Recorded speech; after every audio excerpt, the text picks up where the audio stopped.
કેમ છો બધા? આઈ હોપ તમે બધા ઠીક જ હશો. આજે મારે બહાર જવાનું હતું તો મેં કીધું ચલો આજ વ્લોગ બનાવી લઈએ. અહીંયા મેરડીમાનું મંદિર છે. અત્યારે તો ત્યાં કેમ્પ ચાલુ હોય છે કેમ કે બધા આશાપુરા હાલીને જાય છે એ માટે. તો ચાલો તમને બતાવું. આ છે મેરડીમાનું મંદિર. તમે પણ દર્શન કરી લ્યો બધા. અને મોરબીમાં તો ટ્રાફિક તો હોય જ. એ તો જે મોરબીમાં રહેતા હશે એ લોકોને તો ખબર જ હશે કે કેટલું ટ્રાફિક હોય છે.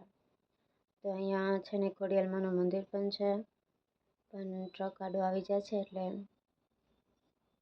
તમને નહીં દેખાય.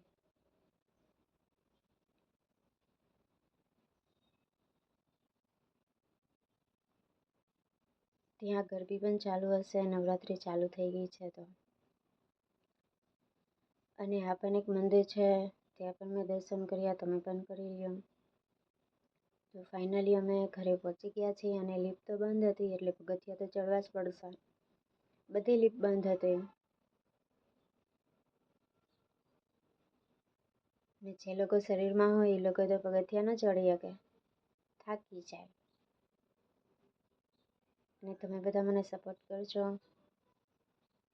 અને હું મોરબીથી છું, તમે ક્યાંથી છો કમેન્ટમાં કહેજો. ને હું તમને મારું ડોગ બતાવું.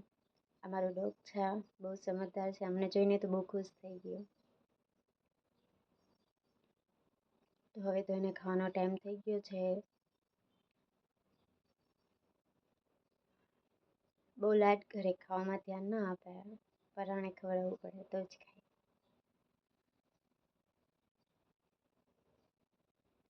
અને એની સુવાની સ્ટાઇલ તો તમે જો, કોઈ બી ને દાંત આવે એ આવી રીતના સૂતું હોય, કોઈને હેરાન ના કરે. હું તમને અત્યારે બહારનો વ્યૂ બતાવું છું, તમે જુઓ કેટલું મસ્ત જ છે. કબૂતર પણ છે.